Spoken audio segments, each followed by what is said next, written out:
तो पाकिस्तान में इमरान खान ने आज मोदी मोदी भी किया। हिंदुस्तान में प्रधानमंत्री मोदी ने क्या किया? अब से थोड़ी ही देर पहले मोदी और रूस के विदेश मंत्री की मीटिंग हुई, जिसकी फोटो मॉस्को से रिलीज की गई। इस मीटिंग से पहले मोदी ने एक और स्पेशल मीटिंग की थी। प्रधानमंत्री ने 1000 से ज्यादा छात्रों को आज बुलाया और 120 मिनट तक उनके सवालों के जवाब दिए। एग्जाम्स के टेंशन से लेकर एजुकेशन पॉलिसी तक, पेरेंट्स के प्रेशर और ऑनलाइन क्लासेस से लेकर मोबाइल गेम के एडिक्शन तक, मोदी हर जगह नजर रखते हैं। कुछ एक्सक्लूसिव बातें प्रधानमंत्री ने आज पहली बार बताई।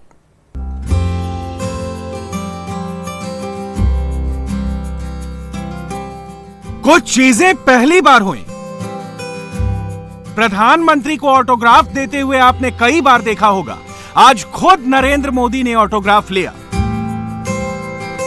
दिल्ली में तालकटोरा स्टेडियम के एग्जीबिशन लाउंज में प्रधानमंत्री जब स्कूली छात्रों के प्रोजेक्ट्स का एग्जीबिशन देख रहे थे, तभी उनकी नजर मन की बात सुनाने वाले डमी ट्रांजिस्टर पर पड़ी। प्रधानमंत्री ने उसे देखा, परखा और फिर अपनी जेब से कलम निकाल लिया। कोई कुछ समझ पाता उससे पहले ही प्रधानमंत्री ने डमी ट्रांजिस्टर बनाने वाले सेंट्रल स्कूल के 2 छात्रों से ऑटोग्राफ मांग लिया।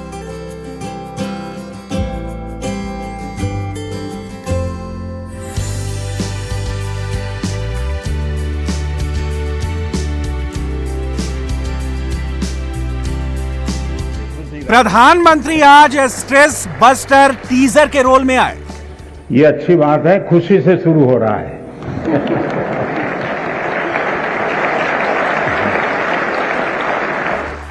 हर तरह की परीक्षा से पहले टेंशन को पेंशन देने का उपाय लेकर प्रधानमंत्री 1000 से अधिक छात्रों के बीच पहुंचे, जहां उनका सबसे अलग, सबसे अनोखे अंदाज में इंटरव्यू हुआ। माननीय प्रधानमंत्री जी, खुशी, श्रीधर शर्मा तथा केनी पटेल परीक्षा के तनाव से व्यथित हैं। 14, 15, 16 साल के बच्चे और सामने प्रधानमंत्री नरेंद्र मोदी। क्या हमें परीक्षा को बहुत गंभीरता से लेना चाहिए? किसी भी तरह की सवाल पूछने पर कोई पाबंदी नहीं। मोदी ने सभी सवालों के जवाब दिए। आपके मन में भय क्यों होता है? ये प्रश्न मेरे मन में है। क्या आप पहली बार एग्जाम देने जा रहे हैं? क्या आप में से कोई नहीं है जो पहली बार एग्जाम देने जा रहा है? मतलब कि आपने बहुत सारी एग्जाम दे चुके हैं और अब तो आप प्रकार से एग्जाम के इस दौर से आखिरी छोर की तरफ पहुंच चुके हैं। इतना बड़ा समंदर पार करने के बाद किनारे पर डूबने का डर, ये तो दिमाग में बैठता नहीं है। तो पहली बात है कि आप मन में एक बार तय कर लीजिए कि परीक्षा जीवन का एक सहज हिस्सा है। हमारी विकास यात्रा का छोटे छोटे पड़ाव है और उस पड़ाव से हमें गुजरना है और हम गुजर चुके हैं। जब इतनी बार हम एग्जाम दे चुके हैं, एग्जाम देते देते देते एक प्रकार से हम एग्जाम प्रूफ हो गए हैं।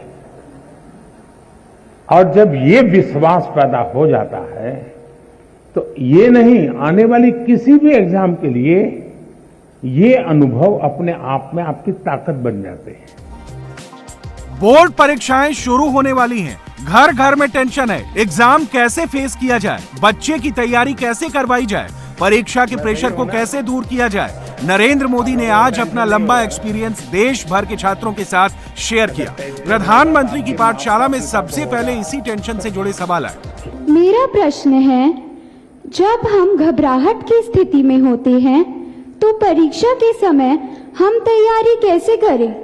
मैं परीक्षा संबंधी तनाव से कैसे निपटूं? अगर मेरे अंक अच्छे नहीं आए तो क्या होगा? अगर मुझे अपेक्षित अंक प्राप्त नहीं हुए तो क्या होगा?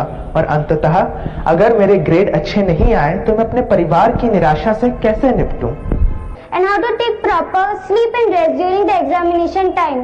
Thank you, sir. एक साथ आप लोगों ने इतना सवाल पूछ लिए हैं कि ऐसा लग रहा है कि मुझे ही पैनिक से गुजरना पड़ेगा। नरेंद्र मोदी ने जिस बात को हल्के फुल्के अंदाज में कह दिया, वही सवाल लाखों घरों में पैनिक क्रिएट करता है। पैनिक में आने की जरूरत नहीं है, मोदी का परीक्षा मंत्र सुन लीजिए। कहने को तो हम कुछ कहते होंगे, लेकिन मन में रहता है। मेरा आपको सुझाव है, अब एग्जाम के बीच में समय तो ज्यादा है नहीं, इस बोझ को जीना है कि जो किया है उसमें विश्वास भर करके आगे बढ़ना है। हो सकता है एक दो चीजें छूट गई होगी, एक आध चीज में थोड़ी जितनी मेहनत चाहिए नहीं हुई होगी, उसमें क्या है, लेकिन जो हुआ है उसमें मेरा आत्मविश्वास भरपूर है, तो वो बाकी चीजों में भी वो ओवरकम कर जाता है। और इसलिए मेरा आपसे आग्रह है कि आप इस प्रेशर में मत रहिए, पैनिक क्रिएट हो ऐसा वातावरण को पनपने ही मत दीजिए। 2 साल के कोरोना काल में बच्चों की पढ़ाई लिखाई ऑनलाइन और ऑफलाइन के बीच झूलती रही। ऑनलाइन क्लास करते करते ऑनलाइन गेम और सोशल मीडिया की लत लग गई। अब जबकि ऑफलाइन क्लास शुरू हो गई है और बोर्ड की परीक्षाएं भी ऑफलाइन हो रही हैं, ऑनलाइन के बिना छात्रों का ध्यान भटकता है। 2 वर्षों से हम अपनी पढ़ाई ऑनलाइन मोड में कर रहे हैं। इंटरनेट के इस्तेमाल से हम में से बहुत से बच्चों में सोशल मीडिया और ऑनलाइन गेमिंग की एडिक्शन सी हो गई है। इस स्थिति से बाहर निकलने के लिए क्या करें? शाहिद अली के इस सवाल ने नरेंद्र मोदी को सबसे ज्यादा गंभीर कर दिया। इंटरनेट, गेमिंग और सोशल मीडिया की हैबिट बोर्ड परीक्षा देने जा रहे छात्रों के लिए बहुत सीरियस इश्यूज हैं। घर घर में इस पर बहस होती है। 1000 छात्रों के बीच लाइव इंटरव्यू में प्रधानमंत्री ने इसका जो जवाब दिया, वो सभी छात्रों को भी सुनना चाहिए और उनके पेरेंट्स भी सुने। थोड़ा अपने आप को पूछिए कि जब आप ऑनलाइन रीडिंग करते हैं तो सचमुच में रीडिंग करते हैं कि रील देखते हैं?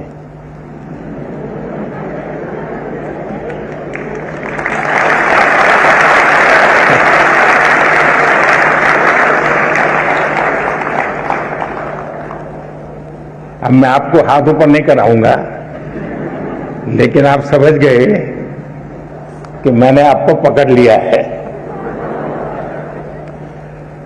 हकीकत में दोष ऑनलाइन या ऑफलाइन इसका नहीं है।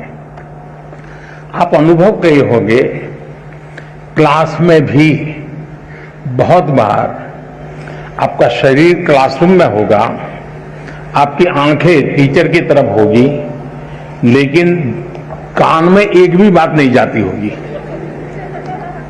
क्योंकि आपका दिमाग कहीं और होगा। कान को तो कोई दरवाजा नहीं लगाया है, कोई खिड़की नहीं लगाई, लेकिन मन कहीं और है तो सुनना ही बंद हो जाता है, रजिस्टर ही नहीं होता है। जो चीजें ऑफलाइन होती हैं वही चीजें ऑनलाइन भी होती हैं। इसका मतलब है कि माध्यम समस्या नहीं है, मन समस्या है।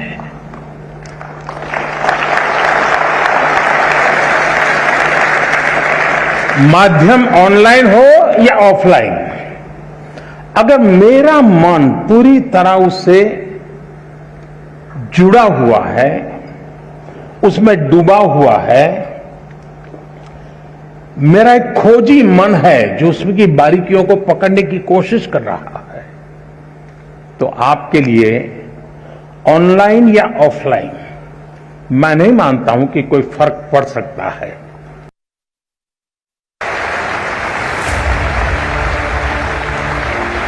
आप सबको नमस्कार। नरेंद्र मोदी को आपने सैकड़ों बार सुना होगा, माध्यम समस्या नहीं है, मन समस्या है। चुनावी रैलियों में नरेंद्र मोदी अलग रूप में होते हैं, अफसरों के साथ मीटिंग में मोदी अलग होते हैं, इंटरनेशनल रिलेशन की मीटिंग्स में मोदी का अप्रोच अलग होता है। ये सब आपने देखा होगा, इसे फील किया होगा। देखिए, लेकिन आज नरेंद्र मोदी एकदम डिफरेंट अप्रोच के साथ है। बात स्कूली छात्रों से हो रही थी, मोदी ने उसमें दर्शन की बातें की। जीवन में खुद से भी जुड़ना, ये भी उतना ही महत्व है जितना आईपैड के अंदर घुसने में आनंद आता है, मोबाइल फोन के अंदर घुसने में आनंद होता है, उससे हजारों गुना आनंद अपने भीतर घुसने का भी होता है। तो दिन भर में कुछ पल ऐसे निकालिए कि जब आप ऑनलाइन भी नहीं होंगे, ऑफलाइन नहीं होंगे, इनर लाइन होंगे। जितना अंदर जाएंगे आप अपनी ऊर्जा को अनुभव करेंगे। जितनी प्रधानमंत्री ने आज देश भर के लाखों पेरेंट्स को, स्कूल में पढ़ाने वाले शिक्षकों को एक स्पेशल मैसेज दिया। ये मैसेज सभी के लिए है जिनके बच्चे बोर्ड एग्जाम देने वाले हैं, वो भी सुने, और जिनके बच्चे आगे एग्जाम देंगे वो भी गौर से देखें। सभी पेरेंट्स को, सभी टीचर्स को कहना चाहूंगा कि आप अपने मन की आशा अपेक्षा के अनुसार अपने बच्चों पर बोझ बढ़ जाए, इससे बचने का प्रयास करें। उनकी और हर बच्चे के पास एक स्ट्रेंथ होती है। हर माँ बाप को स्वीकारना होगा कि आपके तराजू में वो फिट हो या ना हो, लेकिन परमात्मा ने उसको किसी न किसी विशेष ताकत के साथ भेजा है। उसके अंदर कोई सामर्थ्य है। ये आपकी कमी है, ये आपकी कमी है कि आप उसके सामर्थ्य को पहचान नहीं पाते हो। ये आपकी कमी है कि आप उसके सपनों को समझ नहीं पा रहे हो, और इसलिए दूरी वहीं से बन जाती है। और मैं चाहूंगा बच्चों से कि आप प्रेशर के बीच भी, अब ये तो मैं नहीं कहूंगा कि मां बाप का मत सुनो, मैं ये तो नहीं कहूंगा टीचर की बात मत सुनो, ये तो सलाह ठीक नहीं होगी। सुनना तो है ही है, वो जो कहते हैं उसको समझना है, लेकिन हमें उन चीजों को स्वीकार करना है जो हमारे भीतर बहुत सहज रूप से, आपने देखा होगा धरती भी वैसे तो निर्जीव लगती है,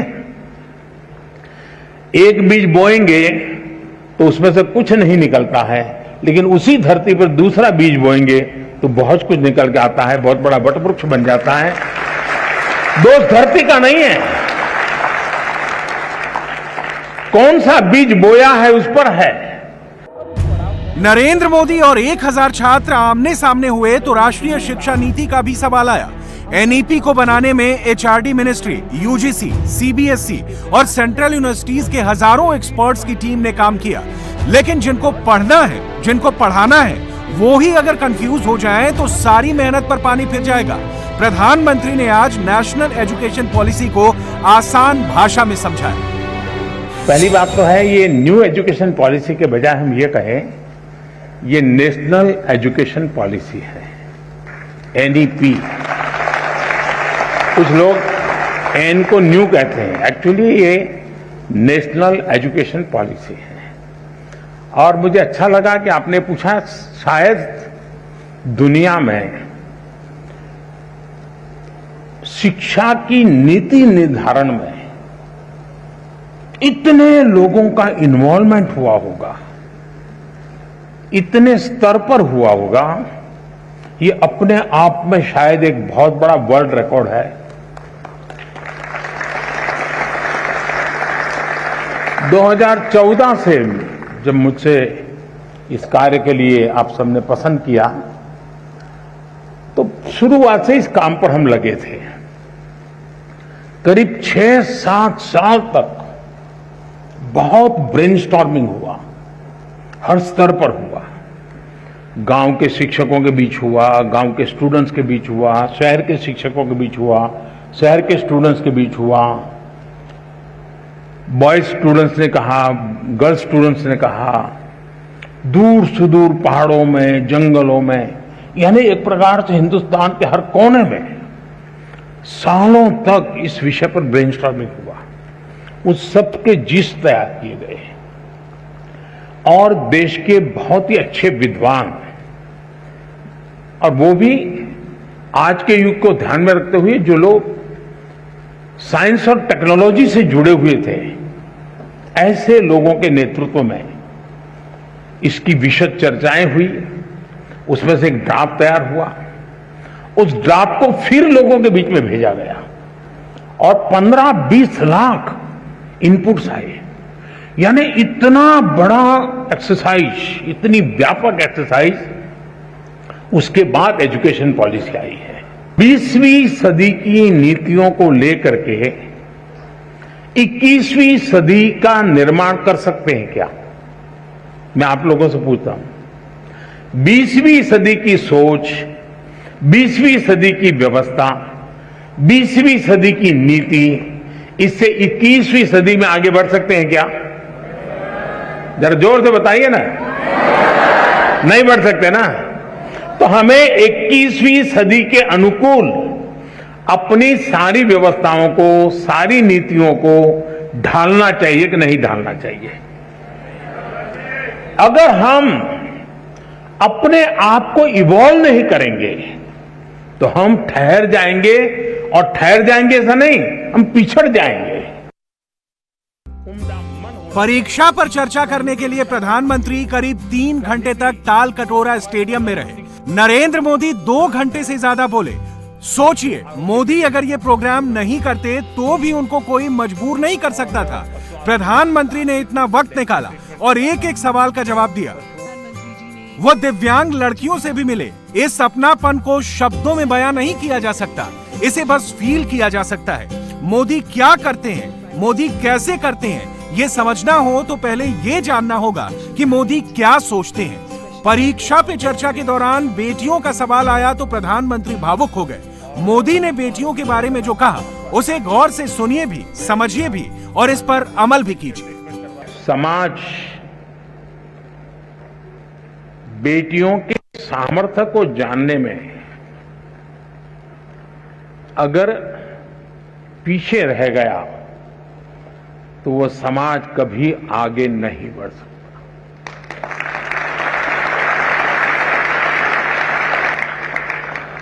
कभी कभी तो आपने ऐसे परिवार देखे होंगे जहां पर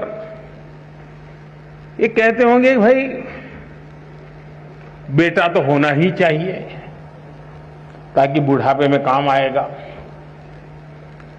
बेटी तो क्या है, वो तो ससुराल चली जाएगी, वो क्या काम की। ऐसी भी एक सोच हमारे समाज में है और कभी तो थी।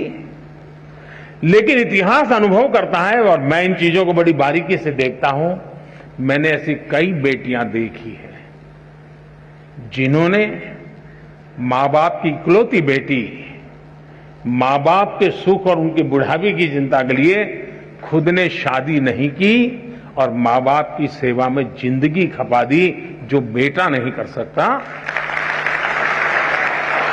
इंडिया टीवी हर वक्त हर जगह डाउनलोड करने के लिए सर्च करें India TV news Google play store या ऐप स्टोर पर।